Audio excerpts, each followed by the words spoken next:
ব্যাপক হারে নিশ্চিহ্ন হওয়ার পর চট্টগ্রামে যে কয়েকটি পাহাড় এখনো টিকে আছে সেগুলো অতি ঝুঁকিপূর্ণ অবস্থায় রয়েছে। কোনোটার চারপাশ 90 ডিগ্রি খারাপভাবে কাটা হয়েছে, কোনোটার ওপর থেকে কাটা হয়েছে।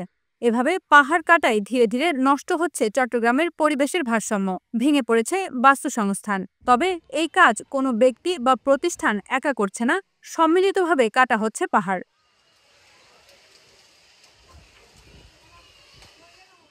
দীর্ঘ কয়েক দশক ধরে ভূমিদস্যু, মাটি খেকো, শিল্প গ্রুপ এবং রাজনৈতিক দলের নেতারা প্রত্যক্ষ ও পরোক্ষভাবে পাহাড় কাটায় ভূমিকা রেখেছেন।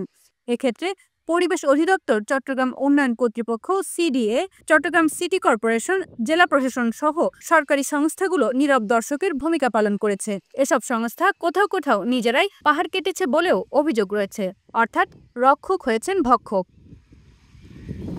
এলএমই সার্টিফাইড বিশ্বসেরা কপারে তৈরি ওয়ালটন কেবলস, যা আপনার স্থাপনাকে রাখবে সব সময় নিরাপদ। এ নিয়ে সিডিএর চেয়ারম্যান প্রকৌশলী নুরুল করিম খবরের কাগজকে বলেন, এখনো খুবই ডিফিকাল্ট, এত বড় বড় মাফিয়ারা জড়িত। এই যে আপনি দেখেন ইয়েতে ওই যে বাইজু গোস্বামী লুপ রোডে তো আমি জয়েন করা অনেক বছর আগে সিডিএ রাস্তা করার সময় পাহাড় করে কিছু ইয়ে করছে, তো ওইটা আমি ওটার প্রোটেকশন দেওয়ার জন্য পরিবেশ অধিদপ্তরে পাঠাইছি কাগজপত্র। ওরা অ্যাপ্রুভাল দিলে আমরা ওখানে একটা প্রোটেকশন মেজার নিব পাহাড়গুলো। আমাদের কিন্তু আসলে যেমন করে পর্যটন পুলিশ আছে না, চিটাগাং বা সিলেট এসব জায়গার জন্য পরিবেশ পুলিশ সেপারেট করা উচিত, বুঝছেন? ওদের দায়িত্ব হবে অন্য কোনো কাজ না, শুধু পরিবেশ সংরক্ষণ। এখানে মনে করেন চিটাগাং এরকম হতে পারে 50 জনের একটা টিম থাকতে পারে, কথা বুঝছেন? এইভাবে পরিবেশ পুলিশ করা উচিত।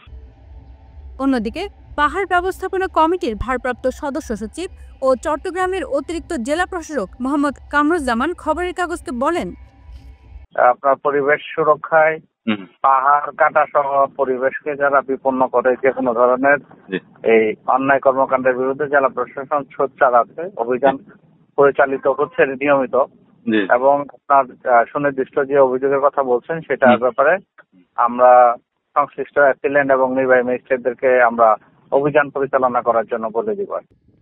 পরিবেশ অধিদপ্তর চট্টগ্রামের পরিচালক সোনিয়া সুলতানা খবরের কাগজকে বলেন, যখনই পাহাড় কাটার খবর পাচ্ছি বা আমাদের পরিদর্শনে পাওয়া যাচ্ছে, আমরা এনফোর্সমেন্ট অভিযান করছি। ক্ষেত্র বিশেষে ম্যাজিস্ট্রেটের সহায়তা উচ্ছেদ করা হয়েছে, মামলা করা হয়েছে। এ পর্যন্ত প্রায় 30টির মতো 5টা জোনে ভাগ করা হয়েছে। সেখানে এসিল্যান্ডের নেতৃত্বে পরিবেশ, বিদ্যুৎ, গ্যাস, সিটি কর্পোরেশন, সিডিএ সবাই মিলে সেই কমিটিতে আছে। এগুলো জোন ভিত্তিক এগুলো কাজ করা হচ্ছে।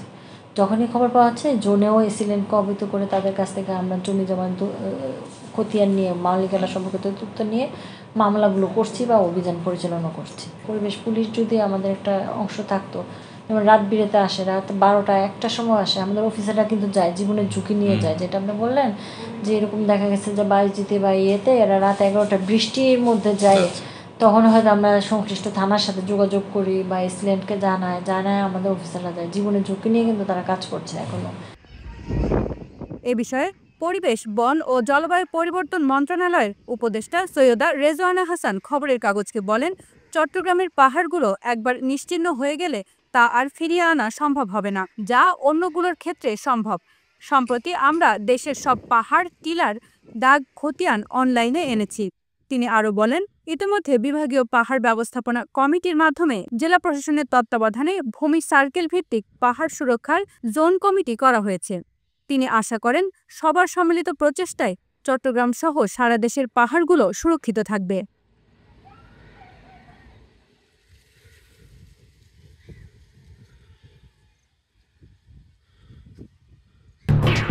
খবরের কাগজ, নিখাদ, নির্ভীক, নিরপেক্ষ।